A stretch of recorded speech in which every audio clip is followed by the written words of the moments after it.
It's Friday, June 13th, and Friday the 13th. Look at that. And lots going on, so much going on. And I'm wearing a hat again. Well, I'm wearing the Oilers hat. I'd put it away for a while, but it's back. Lots going on in the news, though. Israel attacks Iran.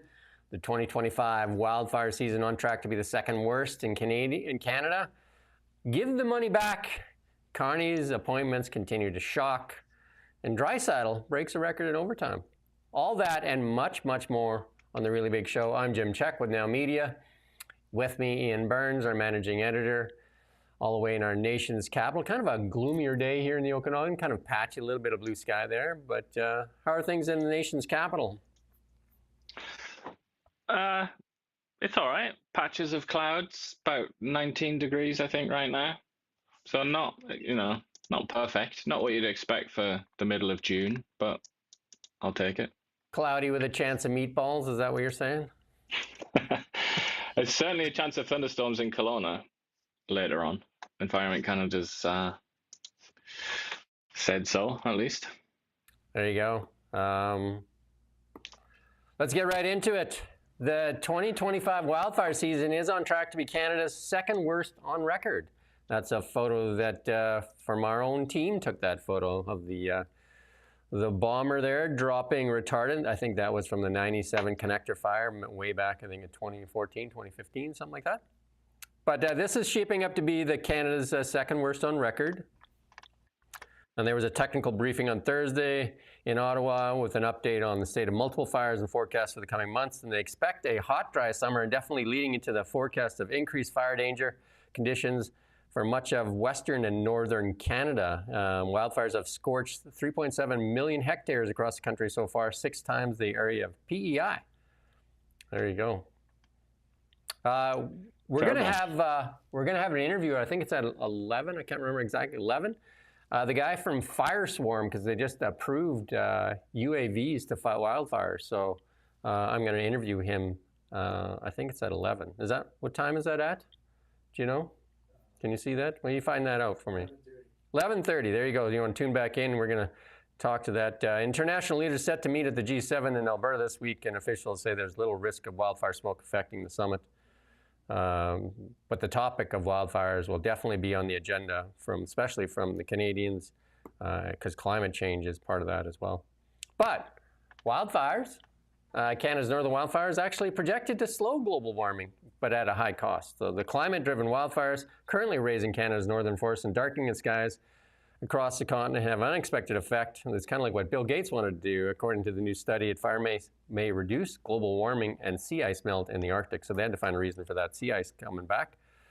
The rising impact of blazes in Canada and Siberia's boreal regions over the next 35 years will slow global warming by 12% globally and 38% in the Arctic. There you go.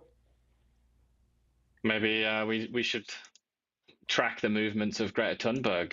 I know she's been trying to get into Gaza, but has she been in Siberia or northern Canada lately? So here's the big point. Previous climate models haven't accounted for the increasing scale of wildfire events in the boreal forests over the last decade in Canada and Siberia. Oops. They haven't accounted for many things, have they? But yeah, that is certainly one. There you go. Canada paying the price for it, though. Again, Canada paying the price for it in many different ways. When do we get our money back? I hope the Conservatives don't let this go, but here is Stephanie Kuzy. Let's play a clip from Stephanie here. Listening right now, you did something wrong. You stole from the Canadian people. You should never be allowed to have another contract again, and you should return the money to the people of Canada. But this Liberal government let you do it because they don't see your money, the Canadian people's money, like their money.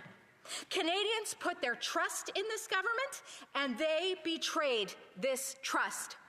But here is an opportunity for the Liberals and the government to rebuild that trust through you, Mr. Speaker. You have to get our money back. You have to make right for the hard-working people who send their taxes to Ottawa. The bad thing has happened. You let that bad thing happen, but this is your chance to make it right. Do the right thing. Support this motion. Never let GC Strategies have another contract or their affiliates, and get Canadians' money back. Thank you very much, Mr. Speaker. She's a bit shrill, isn't she? Well, I would advise her to chill out a bit if she wants to be taken seriously. well, I would like her to get the money back. Well, I mean, to that end, you know, if you're going to achieve that, probably you need a better manner, better parliamentary manner. Well, I mean, she's maybe she's imitating the shrieking from the left, so she's shrieking from the right. Lots of shrieking going on. Yeah, there's plenty of shrieking going on. But that's what Mark Carney brings. Mark Carney brings a nice, smug, relaxed finger wag, doesn't he? Yeah. Like yesterday, when he was answering, cadence. When he was answering that question there with that smug grin there saying, no, the guy's not getting a contract. No, get the money back. And not getting a contract for 7 years. Come on. When he was talking about Canada's new government. Which caused the laughter. Yeah, we talked about that yesterday. But here's a piece from the Toronto Star. Canada sets record number of refugee claims. The UN report says that Canada was the 4th in the world for a number of claims and also 2nd largest resettlement country globally. And yeah, and we've seen that in our housing crisis and our health crisis. And you might also argue culture crisis with things like, as we previously discussed, these marches for Gaza and all the rest of it. You know, something many thousands of miles away that has precisely nothing to do with Canada and yet seems to energize a lot of people that live here. That's a consequence of refugee claims in many cases. Mark Carney's appointments continue to shock many people. This one, in case you missed it, Holly, don't put this out. Sabia was instrumental in employing terrorist funding financing laws to enforce a national freeze on bank accounts held by protesters camped out on Parliament Hill. How is he getting... Even though he said that he had no evidence that there was any terrorism occurring. How is it?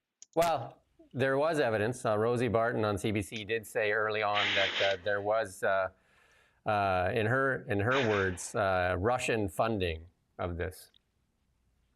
Sorry, Rosie. Sometimes I forget Rosie has already done the investigation. She did that right immediately, so she must have had a pipeline right to Russia or Putin and then saw that. But then, you know, somebody must have destroyed the evidence because it turns out there was no evidence on Russian funding. Just a bunch of Canadians donating $250 and stuff like that. But... yeah, and then having their lives ruined. Mr. Sabia there, he knew how to drop the hammer. He could go back to medieval days and maybe he could do some more of that type of stuff. How is he getting an appointment is the question that most Canadians should be asking. How are these people that have been disgraced in the past now taking government money, you know? Including Evan Solomon, who is even including also disgraced, aren't they? Even including Evan Solomon, the AI minister there, who was fired by CBC for his dealings with Mark Carney while he was working for CBC. A good way to get promoted in Canadian politics is to fail as dramatically as you can. And he also... then you're sorted. He also worked for the company that his wife, like Mark Carney's wife, worked for in his interim there. Eurasia Group, along with several other people that have been appointed lately. The Eurasia Group, great ties to the Canadian Liberal Party. Great ties. 3 Liberal senators have now crossed the floor to the Conservatives. There you go. But most of these senators still there. 85 of the 105 senators were appointed by Justin Trudeau. So, I mean, they still have massive... I mean, that is just a disaster, isn't it? That's not how it's supposed to work. No, you wouldn't think so. But hey. We saw that Patty Hajdu there saying she's forcing the CUPE members to vote. And then CUPE coming out and saying calls on members to vote against Canada Post's offer in the forced ballot. It's calling on its members to vote no. And that request was approved on Thursday by Patty Hajdu, Minister of Jobs and Families. There you go. We've tried numerous times to have like extended chats with somebody, representative from that union, and not succeeded. They have sent a couple of statements out over, it's years now really that this has been going on. 18 months. Certainly 18 months. Yeah. 18 of those. But we've never had a proper interview with him. But I would really love to, because I would love to say, like, I just want to know, like, for real, do you think you're going to win? Do you actually think you're going to win? Is there going to be anything left of this company by the time this is over? Because it doesn't look like it to me. And we do have, just to let people know, we do have Gavin Dew calling in here around 9:45, and we're going to talk about his statement that he just sent out. Gavin Dew, MLA for Kelowna Mission here. CN Rail warns of catastrophic impacts as Parks Canada prevents anti-flooding project. CN Rail has claimed flooding of its railways could have catastrophic impacts on cross-country services in a legal claim against Parks Canada. The company said Parks Canada has wrongfully prevented work on a protective barrier through the Jasper National Park for 8 years by refusing to permit the scheme to undergo an environmental assessment. I mean, that's similar to the Jasper thing. Why didn't they cut down those dead trees? Similar to many things that the federal government wants to block. Just it all seems to happen through that environmental assessment thing, doesn't it?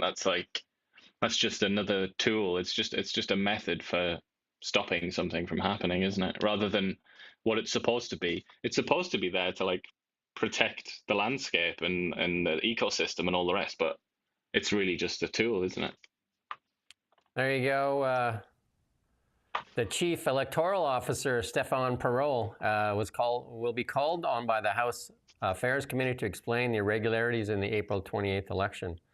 Perreault has apologized for the unexplained poll closures in one riding and faces a lawsuit over irregularities in another.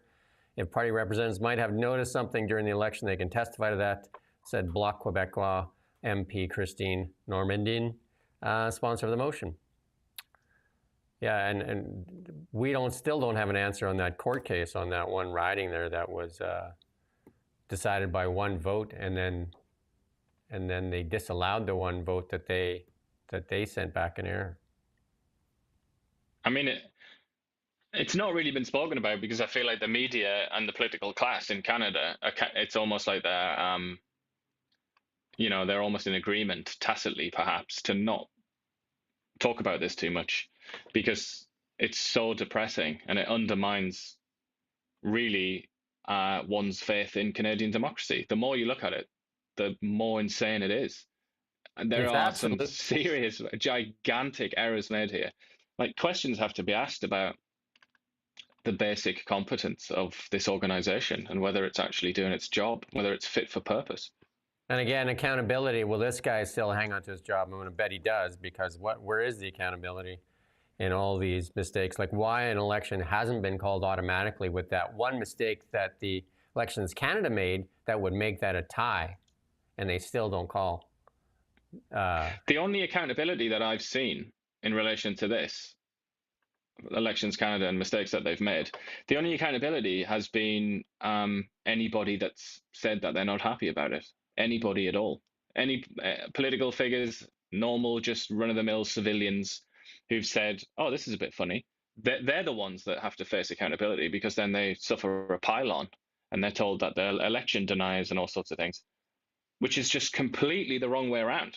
Just yet another symptom of the terrible disease that the Western world is currently dying from. We got another clip here from Shannon Stubbs, an MP for the Conservative Party. Let's play this clip here. A number of questions across all the sectors in natural resources, so he doesn't need to patronize me. Does he know which sectors lost the most jobs since May? Minister. Mr. Speaker, I think that's a question for the Minister of Employment. The honourable member. I'll give him one more chance. Does he know which sectors lost the most jobs since May? The honourable minister. Mr. Speaker, I'm not sure how that's relevant to the main estimates here. The honourable member. Well, it's relevant because it was forestry, fishing, mining, quarrying, and oil and gas workers in Canada who lost the most jobs of any sectors in the entire Canadian economy since May last year and over the past lost anti-development Liberal decade. Shocker. That the he's not taken to it like a duck to water, is he, this chap? It seems like he's having a bit of a hard inauguration in politics. He's going to have to wisen up a bit, otherwise he'll be turfed. Is it a shocker that most of the jobs lost are in the resource sector? And yet the Liberals continue to scream about the auto sector, which they're killing themselves. And, in the dairy sector, those are the ones that they're most worried about, it seems like. Not the canola, not the oil and gas, not the mining, but, they screech about the automobile sector, which they want to protect, but at the same time, they're actually killing it with the EV mandate. And you're right as well to say dairy. And both of those industries predominantly based in Quebec and Ontario. So as usual, it's that little bromance, isn't it, between Upper Canada and Lower Canada, goes back a couple of centuries, and the rest of the country can just, scrabble around in the soil and look for something to eat as far as they're concerned. And this is a writer for the Herald, Rick Bell, now saying a new poll shows 6 out of 10 Danielle Smith voters would likely vote to leave Canada. Again, like the job losses, the still Bill C-69, Bill C-48, and the emissions cap, and then the non-committal comments from Mark Carney and the energy minister, and then if you add in, the comments from Stephen Guilbeault and the rest of them, you wonder why. This should be setting off the alarms in Ottawa for the Liberal Party anyway. They should be looking at this and they should react with just abject fear, I think. Because if Danielle Smith, if she goes over to the separatist side, then it's really on, isn't it? Like, I would almost be, if she came out and made a big speech and she said independence now for Alberta, I would be inclined to bet on it happening within sort of 5 years. Alberta would actually leave in that scenario. So, if I was the Liberal Party, I would make no mistake whatsoever about the risk here and the power that she has as an individual. She's a popular figure in Alberta, and if she changed sides here and started to argue energetically in favor of independence, how could Ottawa respond? It would be very, very difficult. So you would think, wouldn't you, that they would try and appease her? But that poll, that should really frighten them. Don't know if it will though. I don't know if the arrogance would ever let them hear enough. So we have a clip here from Mark Carney, and put out by the Liberal Party here just an hour ago. They put this post out. We're going to play this clip from Mark Carney. The largest vote share for the Liberal Party in a half a century. Our largest women's caucus ever.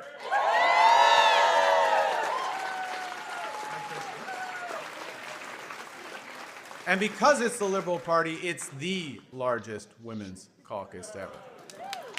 And we're not stopping. Our largest BC caucus ever. Notre plus grand caucus québécois des 45 dernières années. Caucus with representation in every province and the North.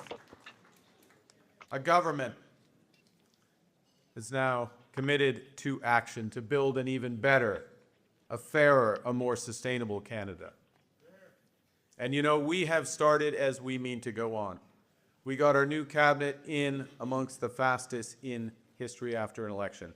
We've been in government for 4 weeks, and we've begun delivering the change the Canadians demanded and they deserve. Hear, hear.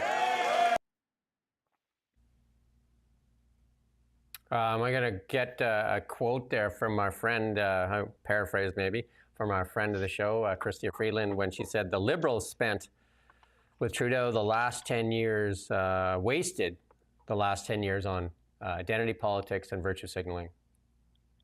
That looks like a continuation, doesn't it? 'Cause But also, it looked a bit like Carney was endorsing it there because he was saying we're going to make it even better. So, yeah. like, I guess it's already good then after 10 years of liberal rule. And then again, I would say, where's the meat and potatoes? Where's the pipeline? Where's getting stuff done? Where's the getting stuff done?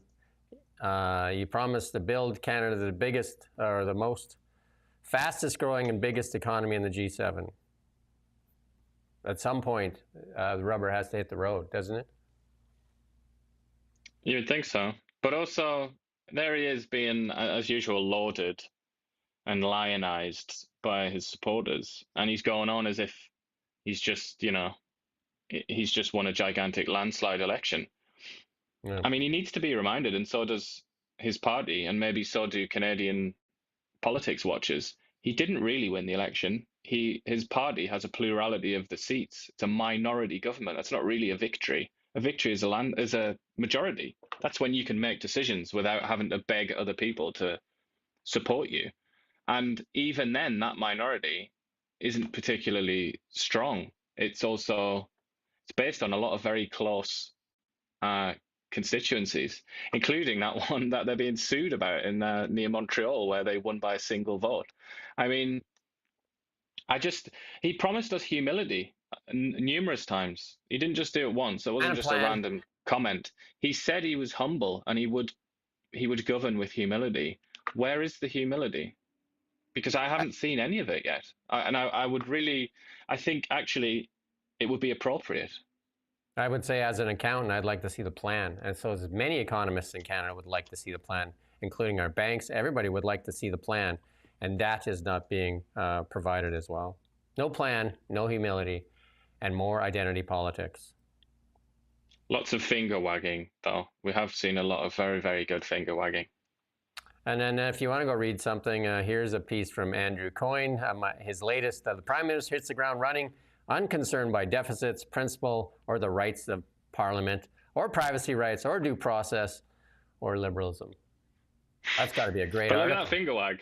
That's a really high quality one, that, isn't it? Yeah, you know what I mean? Like, again, supposedly the banker, and he won't even show us, like, the numbers that he's projecting. I don't know. Pretty scary. It reminds me of an infamous Donald Trump quote where he said, when you're famous, you can, etc., etc. I won't say it, it's a bit rude. It's almost like when you're a central banker or when you have a financial reputation like me, you can just do anything. You can do anything you want. You don't even have to put a budget out there. The media will be so mesmerized by your resume that they won't even ask questions about it. You can literally just do what you want. And also what he's raising here about liberalism, when your party is called the Liberal Party and you talk about what great liberals you are, apparently you can get away with introducing laws that obviously contradict the basic principles of liberalism, like this party has done and is trying to do again now with Carney. So it seems like it just depends on who you are. And in the case of Donald Trump, there's so many things he can do just purely because he's him. And it's true for Carney as well. He can just get, you can insult journalists. You can insult and mock and degrade female journalists. But because you're Mark Carney and you talk about the Women's Caucus and how much you love feminism and all the rest of it, that's fine. And how much you love journalism, brilliant. You've said you love it, so it's okay for you to degrade a female journalist. I just think PR matters to almost more than anything, really, doesn't it, in politics? He took another page out of Justin Trudeau's book there, claiming to be a feminist and then doing the opposite. Yeah, indeed. If he was truly a feminist, wouldn't he have stepped aside to let our good friend Christia finally have a shot? Pierre Poilievre put out a tweet. Carney is continuing with Trudeau's disastrous immigration policy with uncontrolled population growth. We need to lower the levels and end an abuse of refugee, international student, and foreign workers programs. And that's another article there from the National Post. Not much has changed, right? And it's so amazing to see how that's happened. Like, Canadians are, going back many years, Canadians are the most in favor of immigration of any population in the world. And it's probably fair to say ever in history, any population ever. And it was even when Europe and the US and all sorts of countries around the world turned on immigration. Just the very concept of immigration.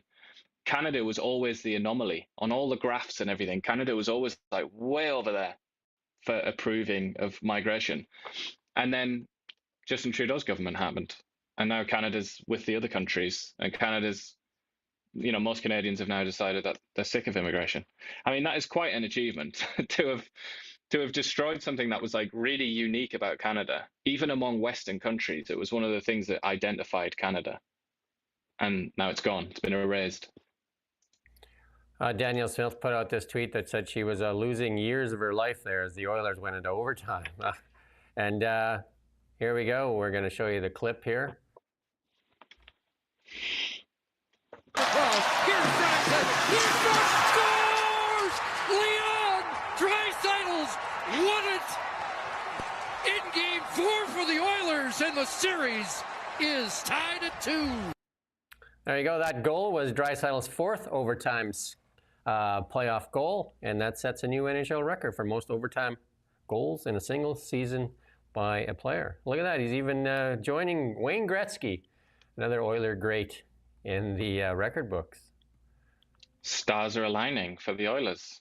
And I'm wearing the hat today, and we were lucky enough here in Kelowna to get Leon Draisaitl when he was sent down from the Edmonton Oilers in his first season with them, and he'd played over the 10 games with the Oilers, so that meant he couldn't go to the AHL because he was too young, and so they sent him to the Oilers, to the Kelowna Rockets to play, and we went to the Mem Cup with him and lost in overtime there. He didn't have that overtime winner at that point.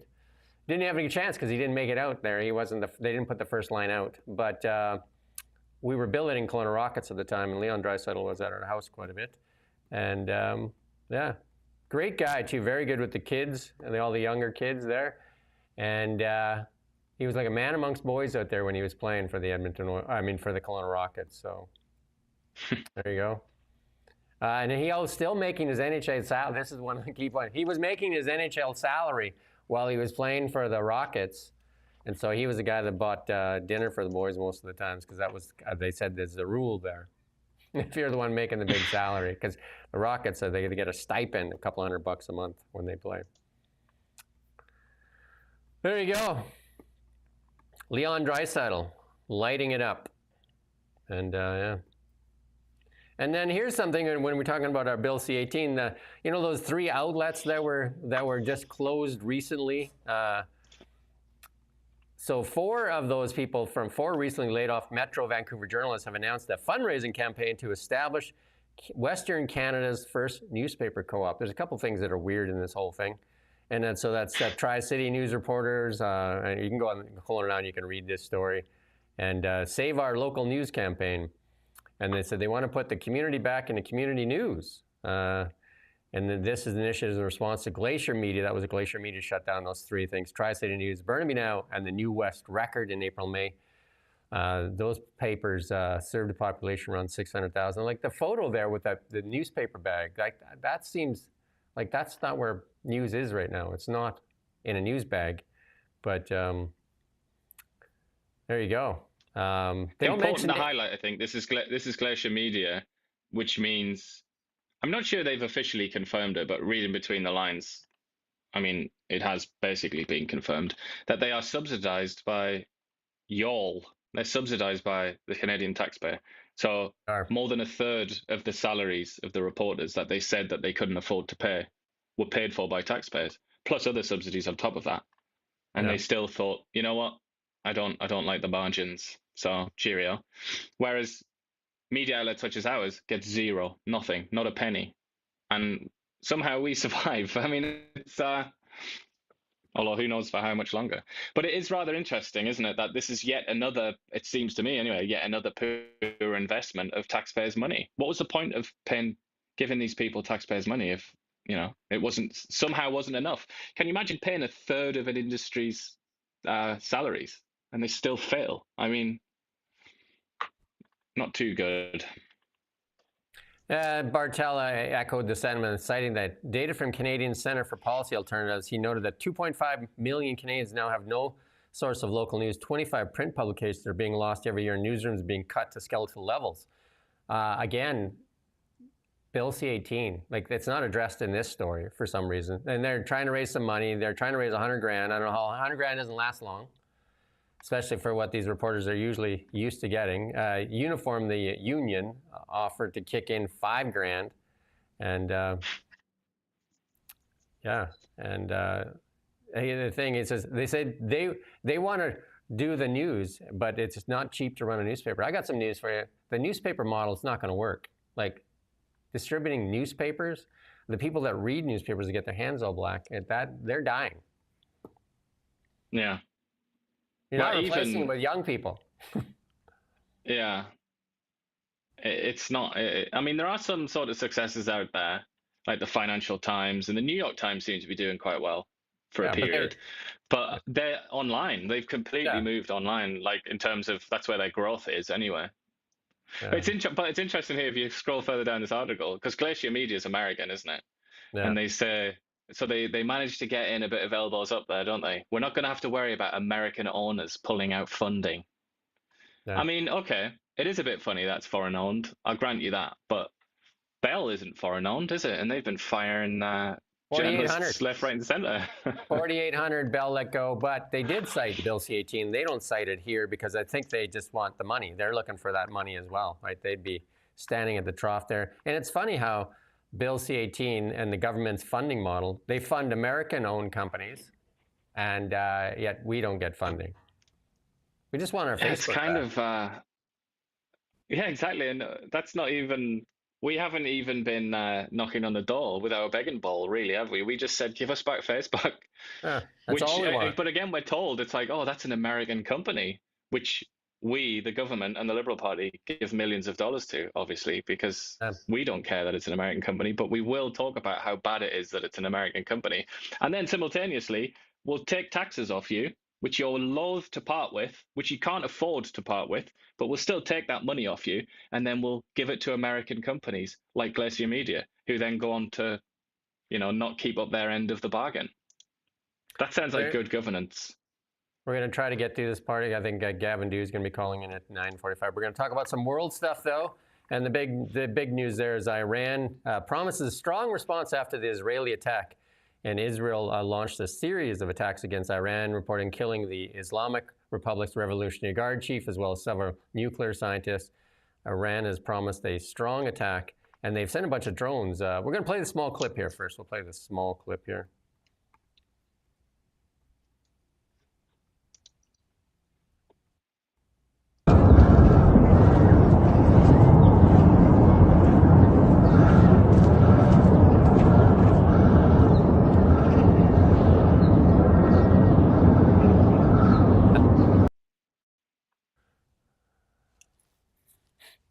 And then Israel's shown the world that it really knows how to pull off these decapitation strikes, doesn't it? I mean, it's done it against Hamas, Hezbollah, and now Iran. I mean, they're pretty good at it. But let's see what Iran does in response. That's the scary thing. Apparently, they had an inside guy there. We got this tweet there by Dr. Eli David that they had somebody working intelligence for them, giving them the coordinates and everything that they were looking for.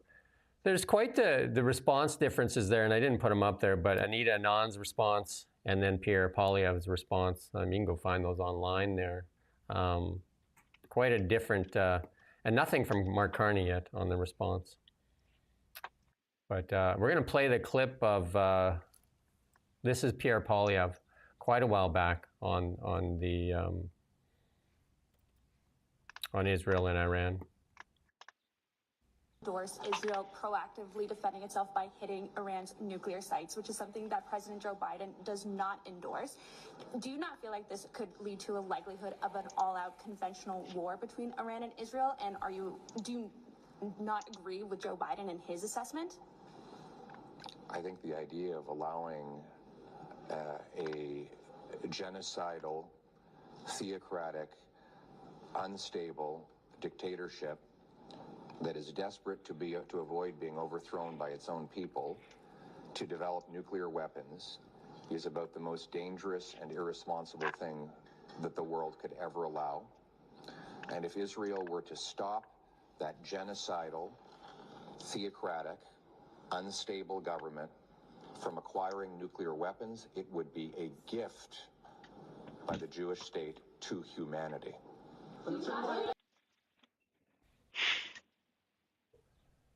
There you go. That was his I think position. kind of goes over the top a bit with some of that stuff. When he made a speech in a synagogue and he referred to himself as like, what did he say, a humble goy from the prairies or something. It's like that's getting right in there into cringe territory, and I think he needs to behave himself a bit with that. But I think the more interesting thing is the previous one that you pointed out, which is like the side by side of Poilievre's comment and Anita Anand's comment. That should be framed, because on the one hand you've got really clear speaking moral clarity and certainty from Poilievre, and then on the other hand you've just got this mess. This just looks like it was written by an human resources committee of 300 people or something, doesn't it? It's just like absolutely god awful statement from Anita Anand. It doesn't seem to have any sort of moral system built into it. It's just awful. It's absolutely sickening to read that.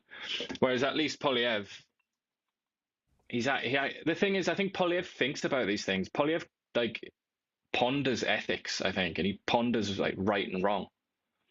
Whereas I don't really get that vibe from our saintly foreign affairs minister. Yeah, and it's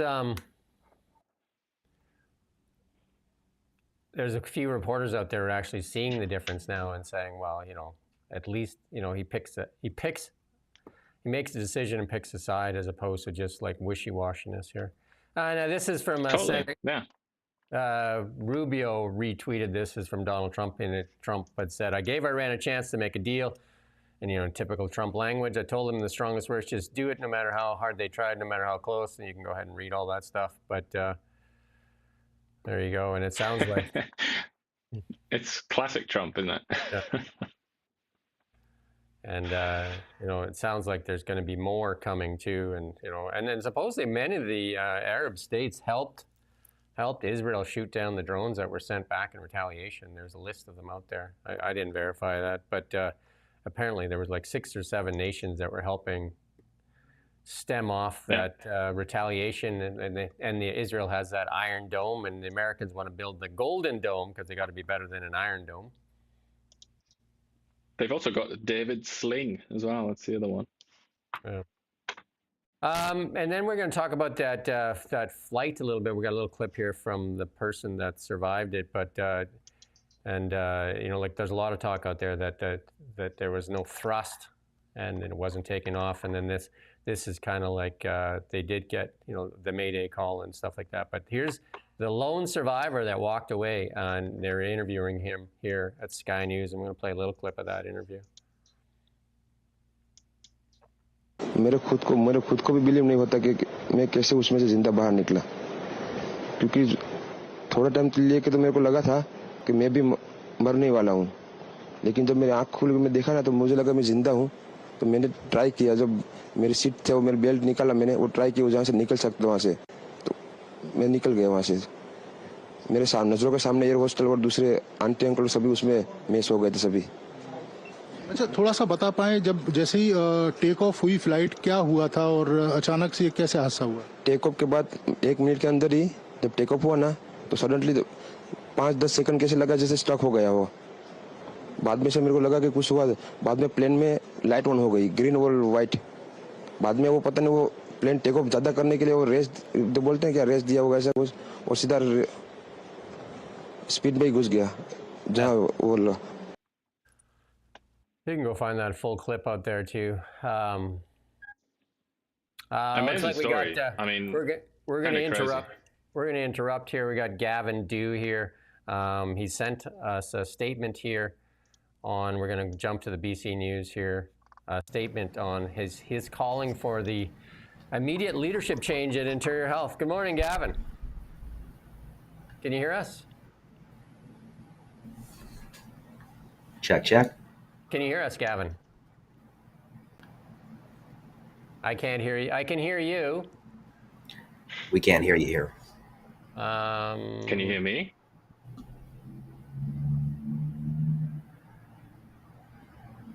What's going on? Do we know? Do you have your speakers on your computer? Sorry, Jim, I'm not able to hear you at all.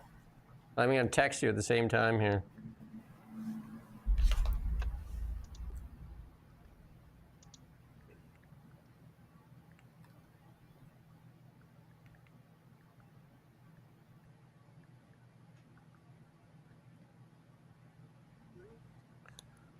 Well, we're going to try and get Gavin here. He's here visually.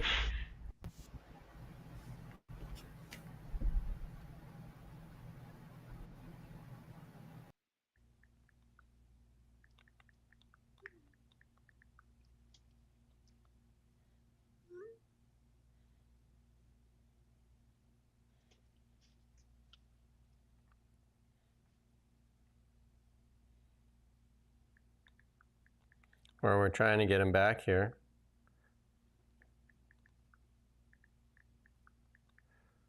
Sorry about that. Texting with him at the same time. It's raw. It's raw. It's uncut. Anyway, we can talk about it a little bit as he's trying to get back in. So he says he's coming back on here, but he is calling for the immediate leadership change of Interior Health. Can you hear us now? There we go, Jim. It turns out all the technology in the world can't get us connected correctly. There you go. Thank you for calling in as well. Yeah, you just sent out a statement here. Maybe just tell us a little bit about what your statement says there. You bet, Jim. So the context is that we have seen this loss of confidence in Interior Health. We've seen an increasing number of doctors speaking out. We've seen the public expressing their frustration, and we have not seen decisive action to start turning this organization around. For the last several days, the Minister of Health has been unwilling to even state that she has confidence in the current leadership of Interior Health, and that silence speaks very loudly. So this morning, I wrote to the Minister of Health, Josie Osborne, and put out a public statement calling for Interior Health CEO Susan Brown to resign and to make way for new leadership who can rebuild confidence among the team at Interior Health, reopen communications with doctors and other frontline professionals who clearly have felt unheard, and rebuild public confidence in the system. Yeah, because I mean, me and Ian have talked about this story quite a bit, and we've done, Kelowna Now has done quite a few pieces on this as well, and we have a bunch of pediatricians here that are still in the Okanagan, or in the Okanagan here, and yet won't work at the hospital there. Isn't one of the things to do is figure out a way to get them back into the hospital working, to open up our pediatric ward? Yeah, that's bang on, Jim. There's 20 pediatricians, to my knowledge, who are in Kelowna but won't work in the system. What really worries me is that it's clear there is a retention problem. It's clear there has been a major burnout problem. And whenever we talk about this, the Minister of Health and the leadership of Interior Health keep talking about recruiting American doctors or otherwise bringing people in. But effectively, that sounds to me like bringing in fresh meat for the meat grinder. We need to fix the system, make sure we're not continually burning people out and losing them. And when we have people right here in town who have worked in the hospital and would do so again under better working conditions with better leadership, that tells me there's a real problem here, and there's a real failure to understand that you cannot turn a system around without the people in it. Have you had a chance to speak to any of the pediatricians that are not working in the hospital right now? Yes, I have, Jim. I've met with pediatricians, I've met with OBGYNs, I've met with emerge doctors, I've heard from lots of people who have worked in the system or who do work in the system. And what I have heard over and over and over again is, again, a frustration at a broken culture, a breakdown in communication, and seemingly an unwillingness to understand that leading the organization means leading the people. I don't see that tone changing, and I don't believe that you can execute a turnaround on your way out the door. So I do think we need to make a change right now to address the crisis that is burning right here and right now. Have they shared with you any path forward? If they seen certain things, if they could see certain things change, would they consider coming back to KGH and helping reopen the pediatric ward? Uh, Look, Jim, brass tacks across all of the people that I've spoken with, and there have been many who are in the system or have been in the system. It is clear to me that the biggest change that needs to happen is a change in leadership, a change in tone, a change in human relationships from the top of the system to the people working in it. There are many incremental and substantial operational changes that obviously need to be made. One of the primary sources of frustration for a lot of these folks is that they have put forward good ideas only to feel totally unheard for years. So, to me, that signals that a successful turnaround will only happen if you reset that relationship, and that cannot happen with a lame duck leader who's seemingly trying to preserve reputation on the way out the door versus having the hard conversations necessary to reset the system. Yeah, she is retiring in 6 months. That's been put out already. But is the Premier Eby and the Health Minister Josie Osborne taking this serious enough? Are they putting pressure on Interior Health to make some changes here? I think it speaks volumes that the Minister of Health has for several days been being asked by media whether she has confidence in the current leadership of Interior Health, and she has been conspicuously silent. That's not leadership. If you have confidence in your people, then say it and tell the people in the system that you believe the current CEO, the current board are on the right track and that that's who they're working with for the next 6 months until there's a change. If you don't have confidence, then pull the trigger and let's get this thing done. We can't afford to spend 6 months flapping in the wind, waiting in uncertainty, and frankly, not getting that reset done so that they can rebuild those relationships, rebuild that trust, and get the system back on track with the participation of the many people who work in the system, who want to keep working in the system, who want to come back to working in the system, who want to see it be successful, and who want to make sure that people and families in the Interior Health catchment area can rely on their publicly funded healthcare system. Do you think a change in leadership is enough, like the CEO of Interior Health, or do you think it's many of the bureaucrats that are in there that are just underneath that report to the CEO? Do you think there needs to be change there as well? Jim, it would shock you how little access and visibility I actually have into the system as the MLA who represents the area. Yesterday was the first meeting I've ever had with Interior Health after asking for a briefing since August. So I can't necessarily speak to all of the details of what is happening there, but I do think that that bunker mentality is a testament to a culture that needs to be fixed. And that starts at the top. It starts at the top both substantively in that that tone is set from the top on down, but it's also symbolic change matters.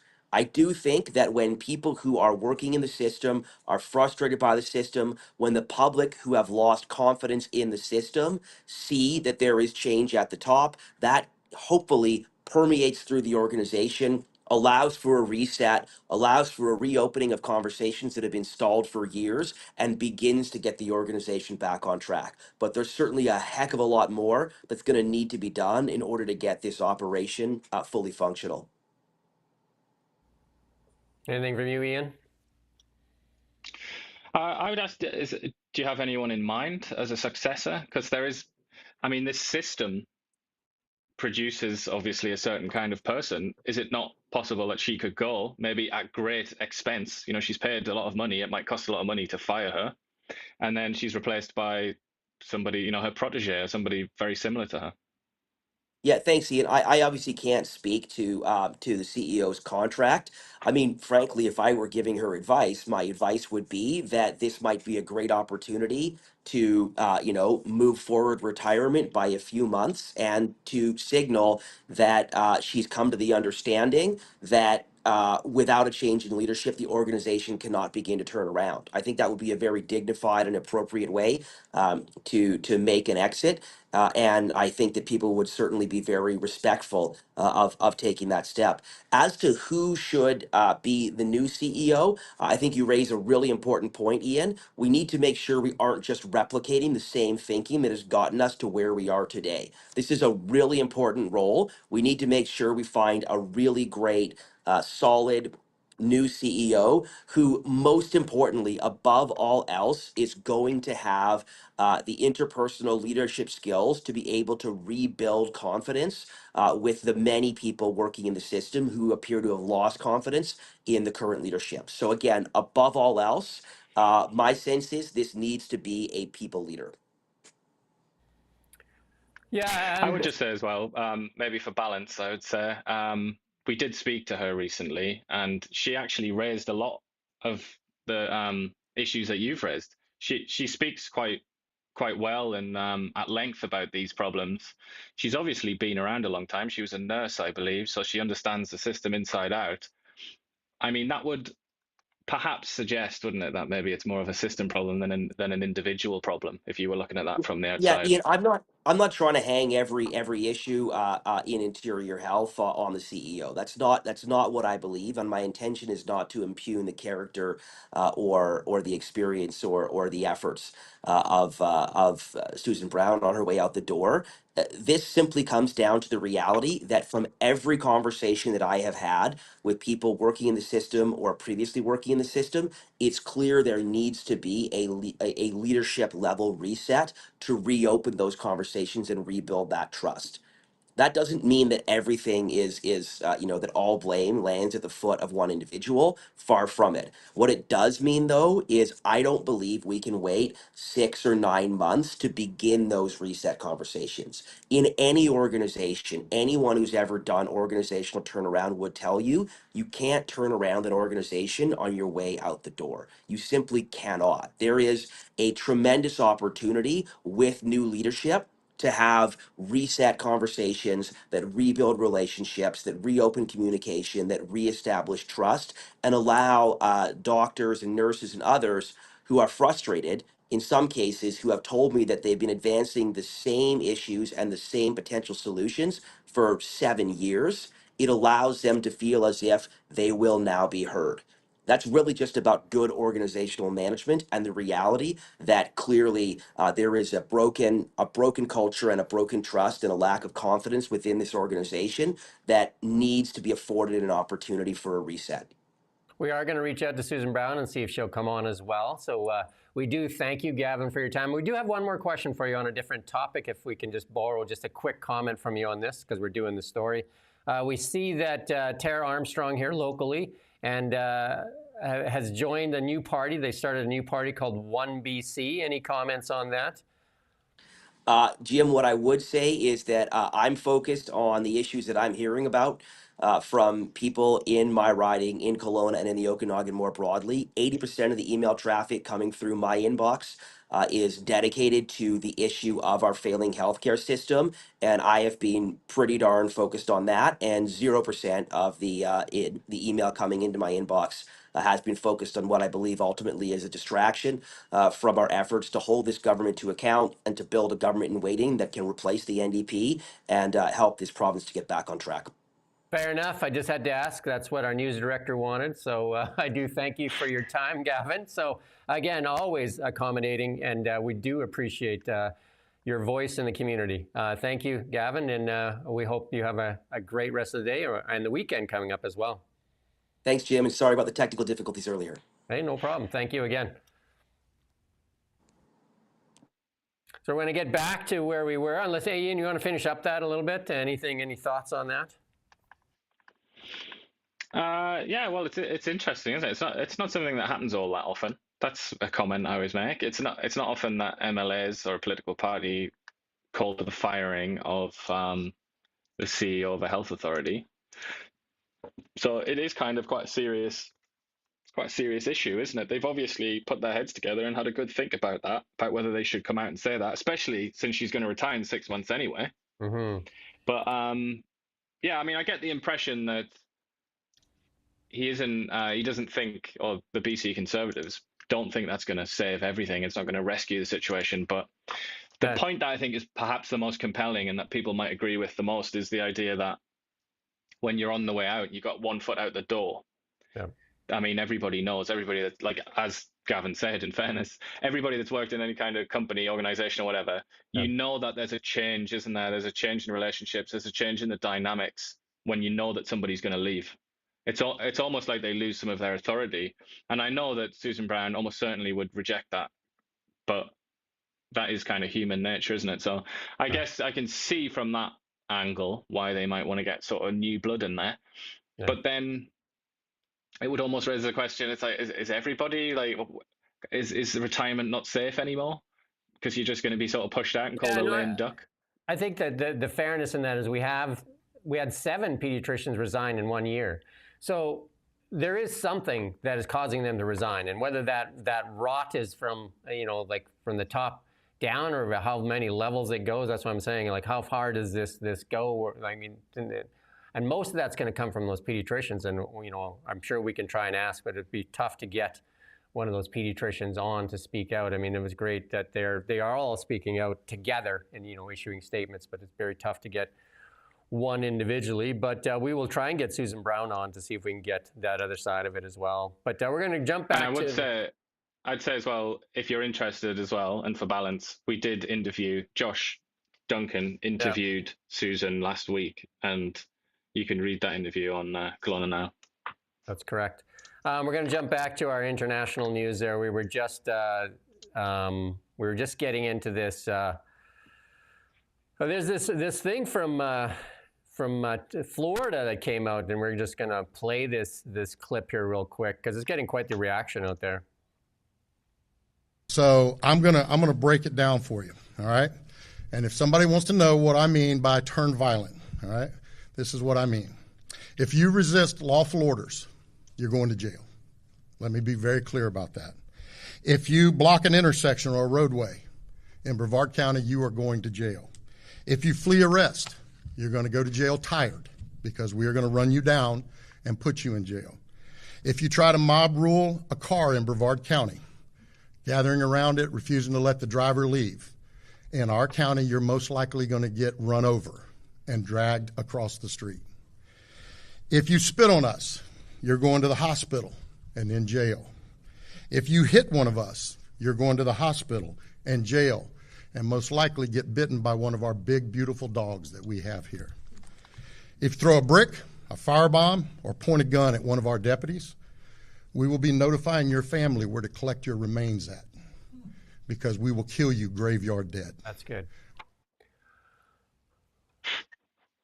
There you go. That could only be an American, couldn't it? Obviously, the accent tells you it's American, but if you read those words, if it's a transcript, straight away, like, yeah, could only be American. Yeah, and I've heard it in Texas too, and they say, like, if somebody breaks into your house, we expect you to shoot them dead. Whereas here in Canada, they say you should leave your keys and the front door there, so when they come in to break in your house, they can steal your keys and they can not come into your house because they only want to steal your car. So there was an arrest, wasn't there? I think it was it last week or this week? An arrest of somebody, I think somewhere like Ontario or something like that, based on them reacting in a disproportionate manner to somebody trying to steal their car. I believe that was in Vaughan. They were trying to steal his Lamborghini. And that's by no means unique. I mean, it's trite almost, isn't it? It happens all the time. That is, that's an area where Canada's really strongly diverged from English law, English common law, whereas the Americans have stuck to those old rules that go back to England. And to be honest, this isn't just unique to England. Like, most civilizations throughout history have had some kind of legal system in place to allow you to defend yourself, or your property. And then this is more reaction, because there's all these protests going on across the United States, and there's lots planned for Florida as well. And that was the kind of the pre-stuff. If you're going to riot in Florida, this is what you can expect. And this is a senator that stormed Kristi Noem's press conference, the Department of Homeland Security, and then they I'm not going to play the clip. You probably saw it on the internet already. But he tried to storm in there, and the FBI was trying to push him out, and then he pushed back against the FBI, and then of course they then pushed him out in the hallway and then detained him, and then one of Kristi Noem's people recognized him and went out there and said, no, let him go. And then he got a private meeting with Kristi Noem. Those are the facts. But then, like Kamala Harris and all them put out a bunch of tweets and said, like this is, like they put out some stuff that he was, this is the end of democracy and all that kind of stuff. And then there was a couple of clips here from CNN where they tried to turn it into something it wasn't. But we were going to play 2 of those clips, but in the interest of time, we'll play this last clip here from CNN as well. The Democratic Senator Alex Padilla forcibly removed, and we'll play that one here. There's no doubt about it. I mean, she was holding a press conference and doing a press statement. He's not a member of the press. It wasn't like a hearing where it was an open forum for senators to ask a question. He clearly showed up to a public event to create a moment and do what you're saying, sort of show his constituents, not just Democrats, but that he's fighting from his perspective.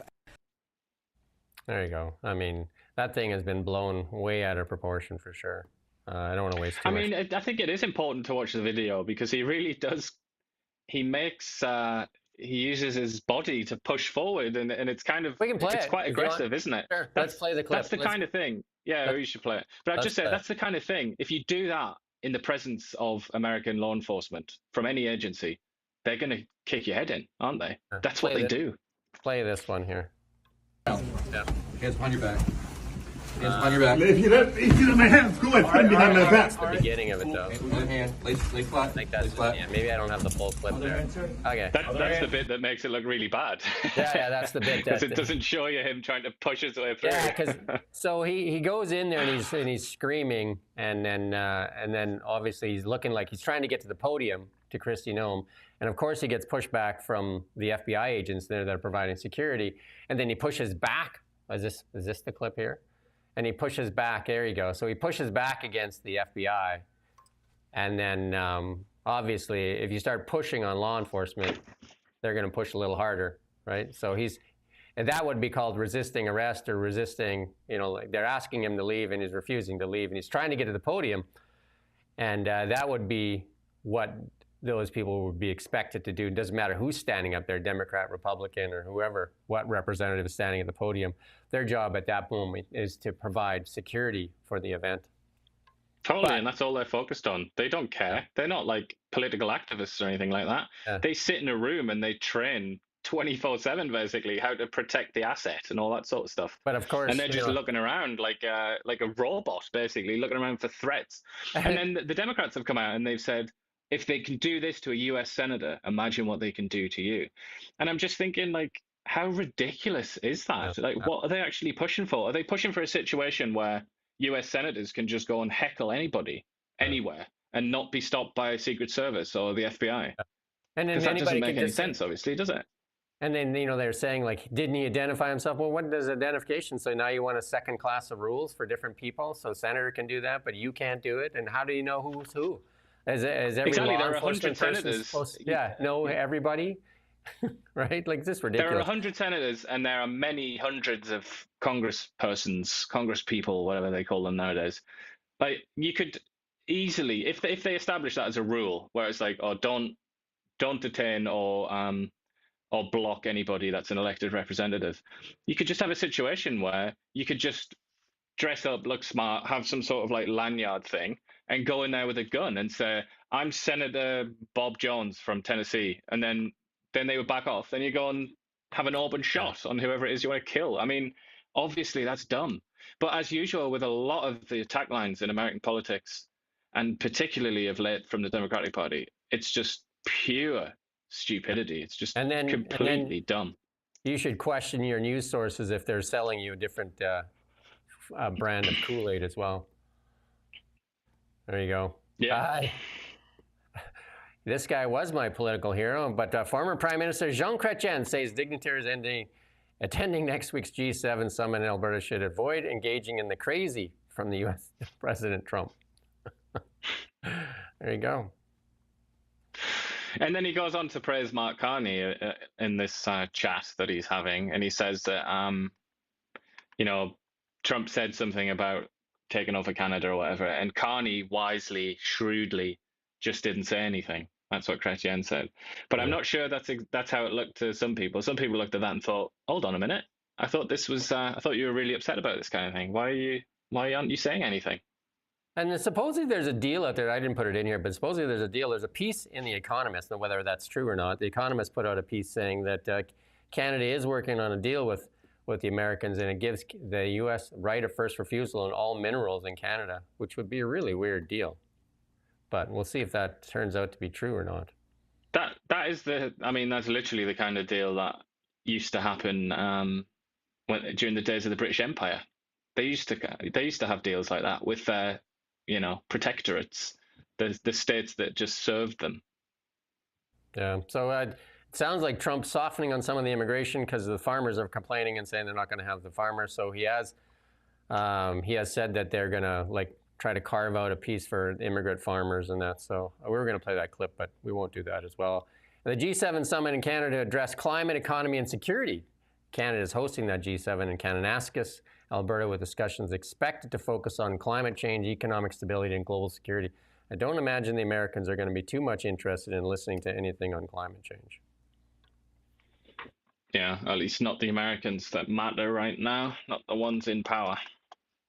And then we're going to move on to our BC news, and we already did the piece with Gavin Dew putting out that statement there, and then he did zoom in with us, which is great. And we're going to try to do that more often on our show. Hopefully, if anybody liked that, if you give us some feedback on that, that would be great. Again, we appreciate any and all feedback, even the nasty stuff. Sometimes, some of it's quite comedic. That's the best, in my opinion. That gives me the most joy. Some of it's more comedic. Not that we want you to be nasty on purpose, but if you're just nasty, then just be yourself. Be yourself. Be you. Everybody loves you. And then this story is not going to go away. I say this is going to be one of the biggest scandals for the BC NDP this year, and this is this ferry deal, right? Because they're pretending they have no power over it, when they actually, have fired the head of the BC Ferries in the past. And basically, they are the board of the BC Ferries as well.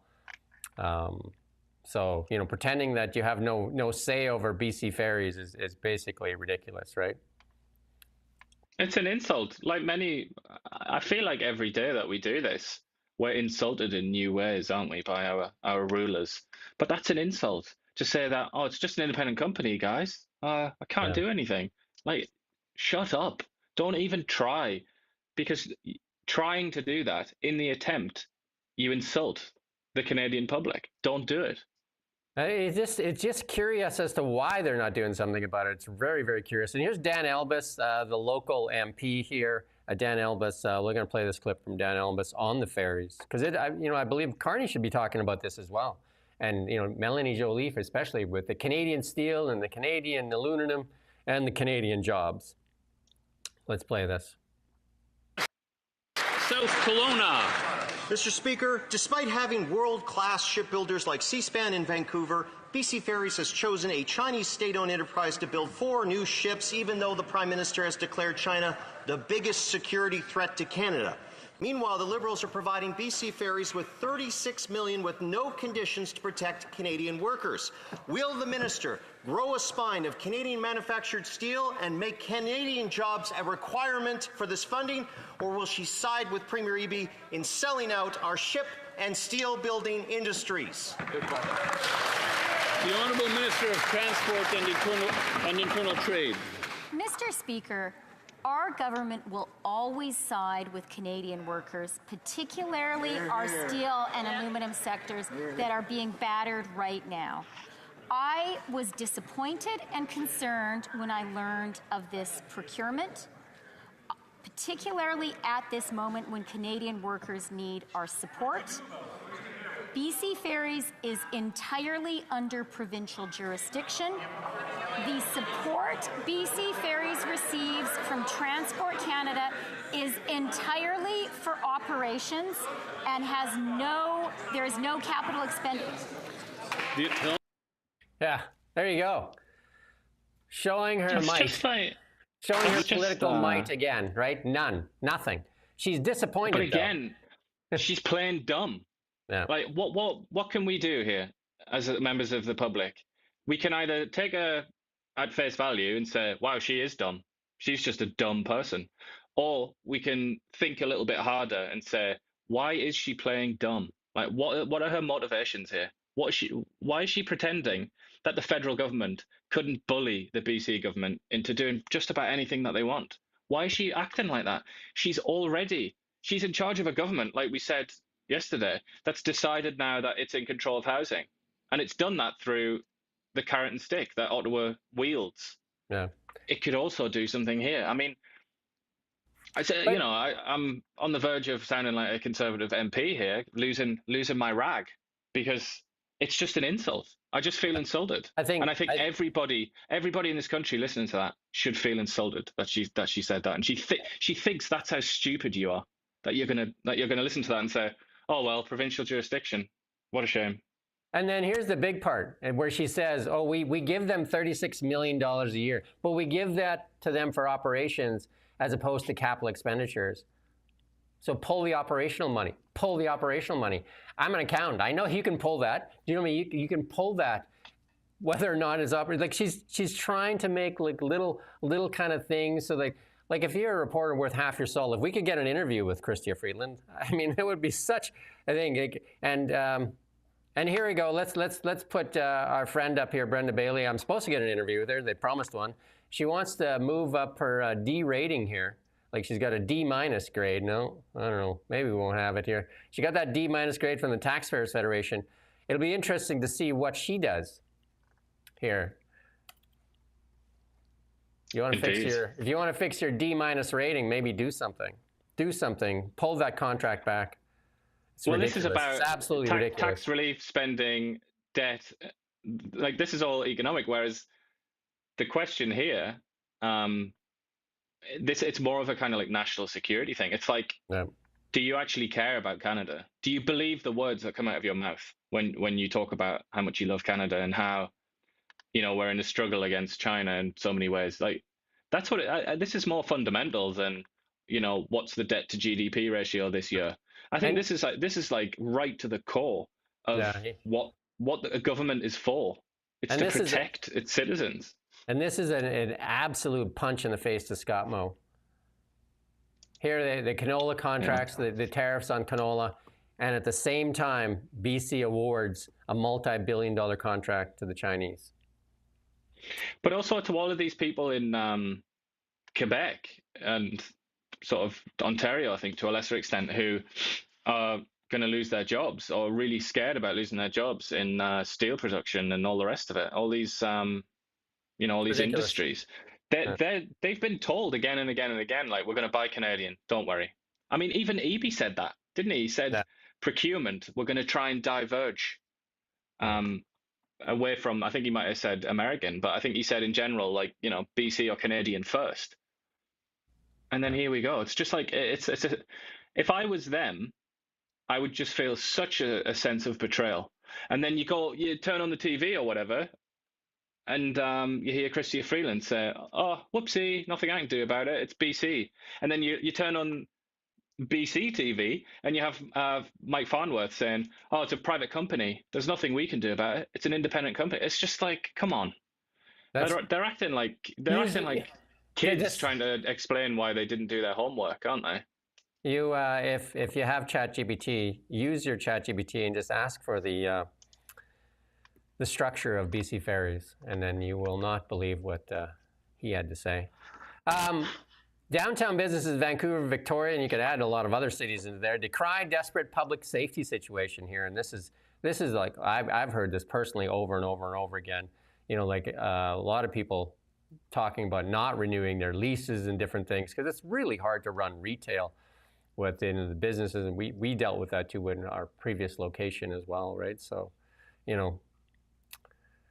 there you go. Just, this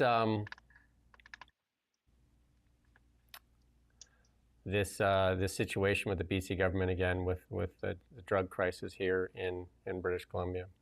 You can go read that story. It's also, in fairness, it is also a federal thing, isn't it, in relation to a lot of laws there, criminal code stuff. I mean, but who'd have thought it? Like, if you don't enforce the laws, you don't put people in prison when they commit crimes. And if you catch somebody and you accuse them of committing a crime, you arrest them for a crime, and then let them go in 10 minutes. Who'd have thought it, eh? Your society's not going to be very peaceful.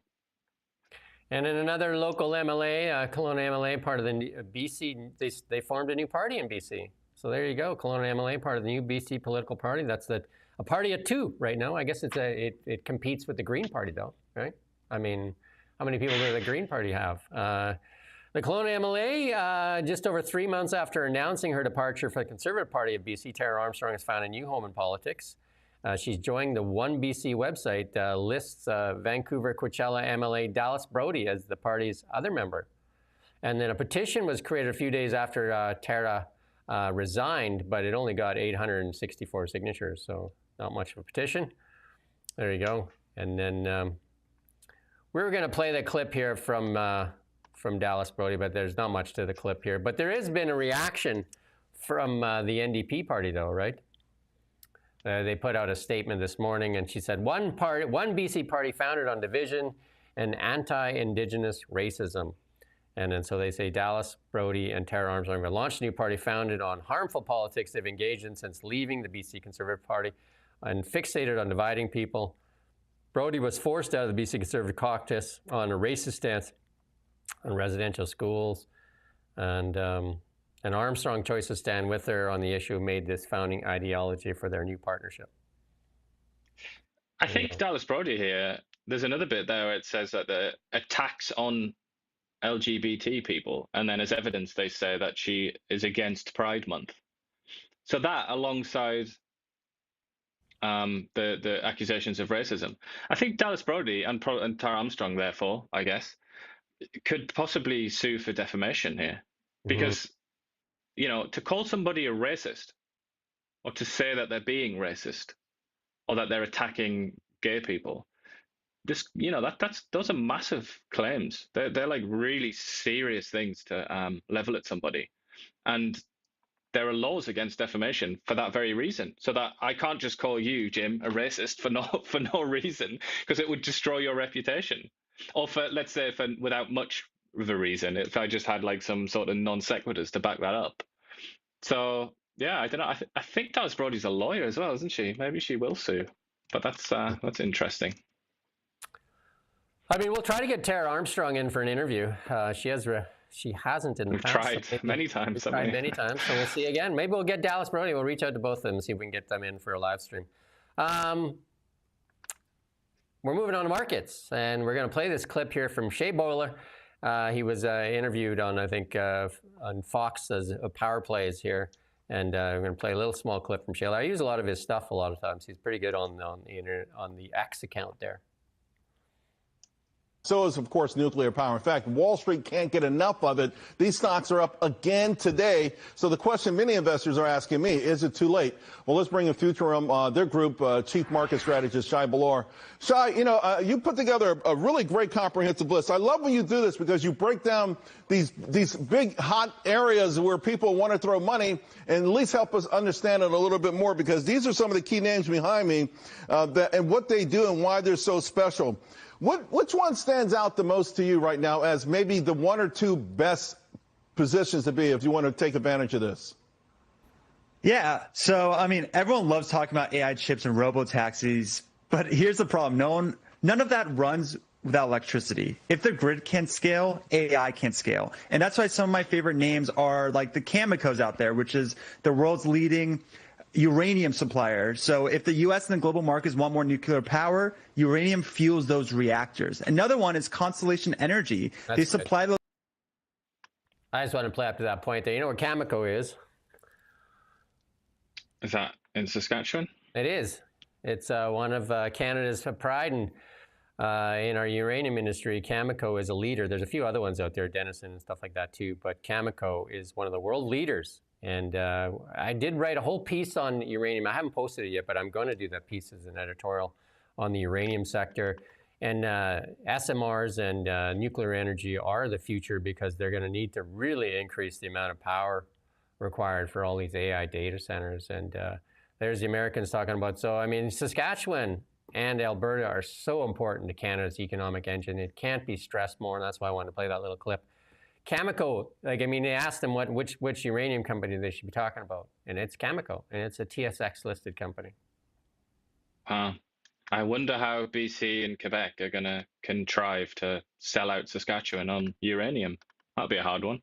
Again, I know that the Americans have their eye on both Alberta and Saskatchewan for good reason, and there is little support. It seems like that. Like I said, that punch in the face to Scott Moe there from the BC NDP, there in providing that contract to China when the farmers in Saskatchewan are getting squashed, like just squashed.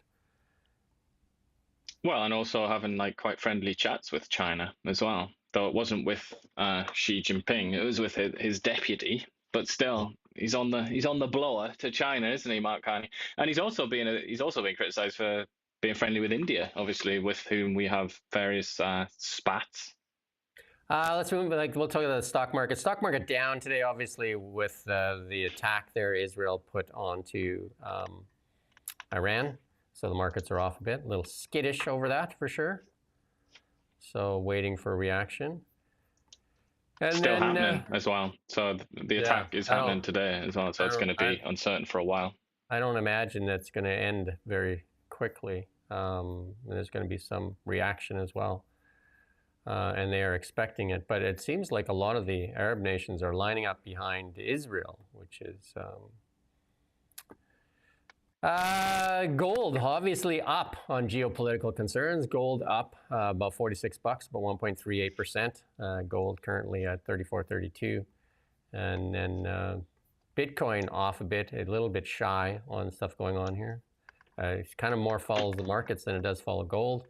It's off. It just said it was 105,411 right now, so it's off a little bit.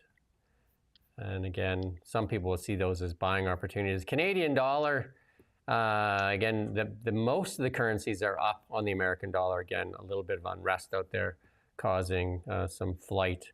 So, but the Canadian dollar, the sole loser in that mess there. Everybody else green on the board. Ruble. What's that? There's the ruble. The ruble as well. Yeah, the ruble in Canada, the Canadian dollar and the ruble, the only ones red on the screen at the moment. Not great company. And then here's the other one that's interesting. West Texas Intermediate, big jump, almost 6%, up to 71.98. And then Western Canadian Select, down.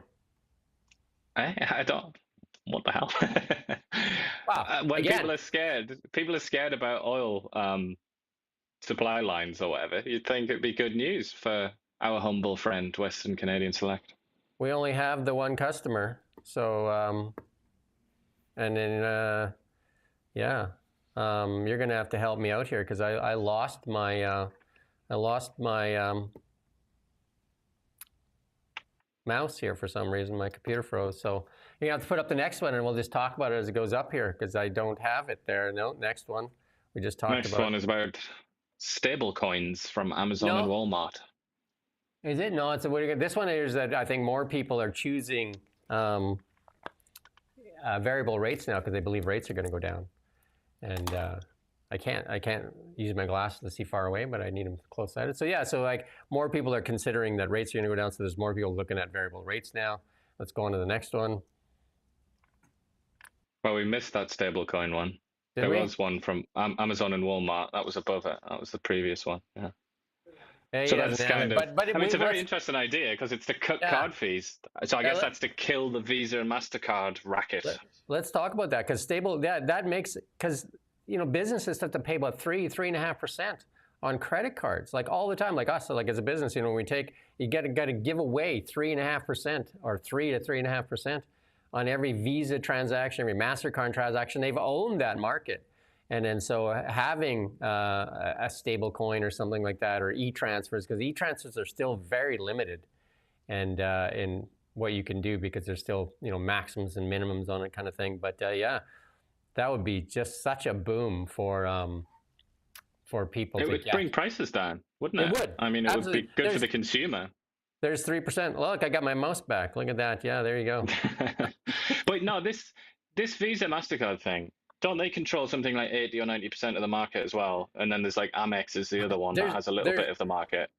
There's a reason that in Canada, the financial institutions are some of the leaders in profitability. Like that's all those credit card fees. It's just Do you know what I mean? And talk about they don't try to cut each other out either, right? There's very little like, hey, like Visa says, I can do it for 2.5 because they could, but why would you? Totally. Why would you kill the cash cow, the pig, right? They'll start moving it down. I guarantee they'll start moving it down if Amazon and Walmart are successful at this. I guarantee that you'll start to see those rates come down. Guaranteed. And it's one of those things. There are many examples of this in Western economies, and this is the kind of thing that like it undermines faith in capitalism or the free market, doesn't it? When you see things like this. And another one is obviously like cell phone companies and like internet providers. And I mean, there are many examples. Grocery stores in Canada would be another one. But it's like this is fundamental. Like it's about more than just some random businesses. This is about like how we do things. It's about our civilization. I think it's really important that this is fair and right. Yeah. Let's move on to, because we're a little bit late today, we're going to move on to the transportation and technology. And this is Shea Bowler again. Data centers now threaten U.S. power grids. And this is the opportunity, and I say this over and over again, this is the opportunity. Energy is the new gold or whatever. Like energy, it's all about energy. It's all about energy. AI is a huge consumer of energy. It's all about energy. And guess what Canada has? Tons of energy, but guess what Canada also has is a liberal government that doesn't want to exploit it or use it or understand it. And they talk nonsense. They talk different things. They don't want to utilize. Any country in the world would be glad to have what Canada has. And again, Saskatchewan and Alberta. Alberta could be the Saudi Arabia of the world, the next thing just for energy. And it has such great things, including AI data centers in the north, where you could use the cold weather to actually cool the AI data centers, and then all the energy that's available at cheap LNG, and including solar and wind there is part of it, but SMRs. You can't do an SMR in British Columbia. You know that, right? No SMRs here. No kind of R at all. They're completely banned, aren't they? No R. But I would say as well that my favorite stat on this is on oil anyway, is that Canada has more oil than Iraq. Yeah. Like, just try and I almost feel like I've heard that and I've looked at the statistics. Like I fully understand that fact, but it's still quite hard to like completely absorb it into my system because it's like it's crazy. Like the US went to war and lost, God knows, like thousands of soldiers for Iraq, in part at least, because Iraq was so important in its with its oil supply. And yet here we are sitting on even more in terms of output, that is. I mean, in terms of barrels per day. We're going to cut back on some of our clips. I was going to play the clip of Donald Trump, President Trump, calling Elon Musk his friend again, so we don't need to. Just rest assured the spat over. There you go. But they also, President Trump by law revokes California's ban on gas cars, and so gas cars. So that when we talk about that EV mandate, it's gone in the U.S., including some of the states that tried to even put it into place outside of the federal law. So there you go. Trump signed that into. So again, Canadian automakers are making noise too, as are like the Ford CEO of Canada has said it needs to go. But I don't think Melanie Jolie and the rest of them are willing to listen. So there you go. She just wants to do more incentives. We played that clip yesterday. Just more incentives. And here's where it happens, right? Because when they took away the incentives, when they ran out of money, the Liberals, and here's the result. This is the Holiday Dome Blacklock story. Sales crash without the rebates. New electric sales crashed without taxpayers' rebates. Stats Canada showed that yesterday. Dealers saw their steepest decline in sales since pandemic lockdowns. New zero-emission vehicles registration experienced their first year-over-year decline since the start of the COVID-19 pandemic. There you go. No EV And then you've got credits. here's the reaction. Environment Minister Julie Debresin says they're considering flexibilities in the EV man. I mean, what is with this hand-wringing? Just make a decision. This is why people think you're incompetent, federal government. Because they don't want to say they're ever wrong. Bill C-18, you're wrong. Repeal it. EV mandate, you're wrong. Repeal it. Like, just get it done, right? Bill C-69. Bill 69, repeal it. You're wrong. Bill C-48, you're wrong. And this is an area where, much as they probably despise him with every fiber of their being, this is an area where they could learn from Elon Musk, who one of his real assets, and again, it doesn't matter what you think of him, but one of his assets as a businessman is that he changes things like almost instantaneously. Like when he makes a mistake, he fixes it. And that's what the best companies do. Why can't the federal government fix like obvious mistakes that have been hanging around for years? Basically, what I just said, Bill C-18, you're destroying media in Canada. You're absolutely destroying it. There's no more evidence needed. The science is in, right? The science is in. Anyway, it's frustrating. They don't know how to say they're wrong. The EV mandate is crushing the automotive industry. They're going to have to. Well, look at the carbon tax as well. The carbon tax, like Trudeau, it seemed to me, preferred to resign than abandon the carbon tax. That was basically what sunk him in the end. And there are many, many examples like that. And then in Canada, too, they have tariffs on the Model S and on the Teslas. And then so Canadians can't even buy the best EVs, the ones that they're trying to force you to buy. But in news there, S and X are now even better. They launched in the U.S. today with new enhancements. So the new S and X are launching in the U.S. And they won't be launching here in Canada because you just can't afford them. There you go. And then here's a shocker. Ready for the shocker? The shocker of the day? I don't know. We got to remember. We've got to pick the fool of the day. Lindy Carino there says Mark Cuban. You know, after all the negative stuff he said about X, Mark Cuban says lack of diversity of thought is actually pushing users back to X. Oh, Mark, what's going on? Blue Just Sky like not the other working out ones, for you? Threads as well. Blue Sky not working out for you? You should stay there, Mark. Stay on Blue Sky. To be fair, I was with X. I was finding that it was like almost embarrassingly biased towards sort of, I don't want to say right-wing views, but like let's say counter-establishment views after Elon took over. But it has actually really improved the algorithm, and I do get a lot of like viral sort of left-wing or pro-establishment tweets nowadays as well. So it's actually done quite a good job. It's moved away from its right-wing bias, if you want to put it like that. Social giant Meta prompts some more troubles there for the U.S. tech giant, and its AI software reportedly been publishing people's prompts on a public feed. Why not, right? Meta. This is so embarrassing. It's like this has to be a lawsuit about to happen because it's people like talk about their relationships. It's people talk about like adultery and things like that. It's awful, like using actual names. Terrible. Meta's also invested $14.3 billion in AI firm Scale. And Apple introduces that Apple Intelligence at the WWDC 2025. I'm going to take that. Let's wait and see that Missouri thing. Show me Apple Intelligence, because so far not so good. And then we're finishing up here. We're on to the Are You Serious section. And the Babylon Bee never disappoints. Newsom says it's his duty to represent the illegal immigrants who elected him. And then this one is a viral out there, and this is breaking news. You know, we've seen those clips where they show all the news, the left-leaning legacy media outlets. They get that one talking point. They must go to a website, get the talking point, and then spew that talking point. Now the creators are spewing the same talking point, so they put together this collage of obviously getting paid to put out this messaging, right? So these TikTok influencers will do anything for a couple of bucks, right? So, and they pretend to be also virtuous, right? Well, they just will shill anything. And once you see this, you can't unsee it. There's Gavin Newsom, and is this Beavis or Butthead? I don't know which one it is. That's Butthead, isn't it? I looked yesterday. That is Mr. Butthead. There's definitely a likeness, and I think it's the head shape primarily, isn't it? And the hairline. And then somebody put together 6 reasons why California is a mess. And there you go.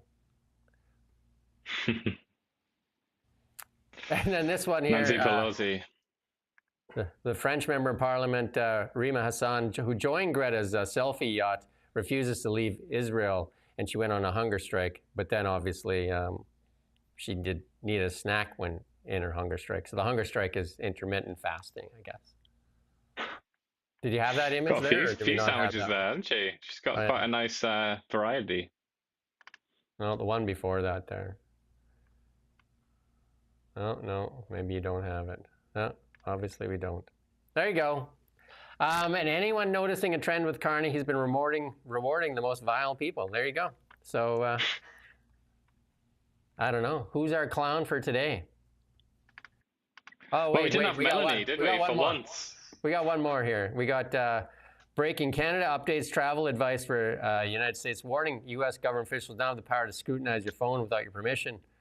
Instead, you should stay home, where the Canadian government officials have the power to scrutinize your phone without permission. Why not, eh? Don't give it to them. We want it. Who's the fool of the day for you? What'd you pick? Fool of the day, let's... I reckon, myself, I'm going to say that it was Chrystia Freeland for that exercise of playing dumb earlier on. I'm going to go with you there. I had that one. I was going to say that as well. That Chrystia, that does not look good on you.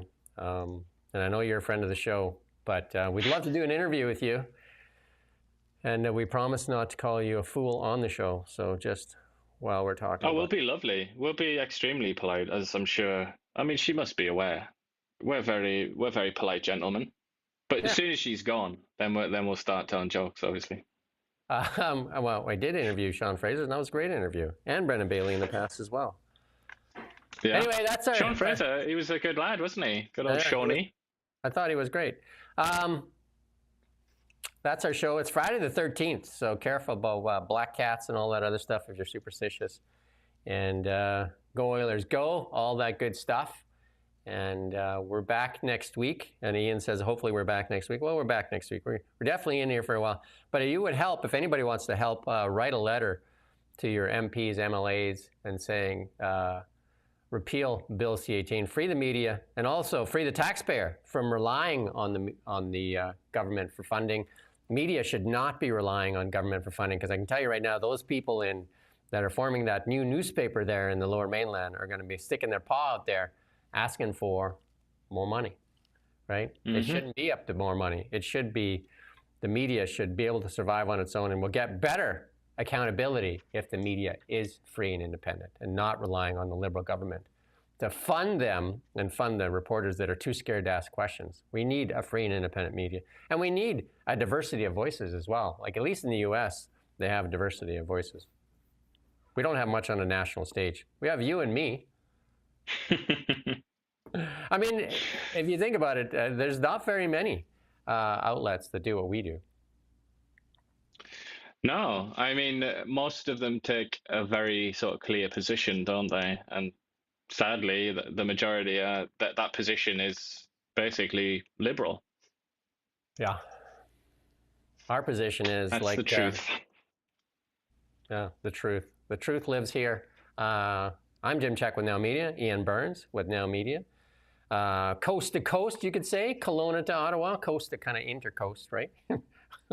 St. Lawrence to, I don't know, Okanagan Lake. The Ogopogo lives and is live and well here. We look forward to seeing you next week. We'll be back Monday at 9 a.m. I do have somebody representing Fireswarm in here in a bit, so that's great. And we're going to talk about autonomous drones fighting fires. That'd be probably a good thing. They can fight 24/7. There's a solution for wildfires. As long as they don't crash and start a new fire. Yeah, there you go. Cheers.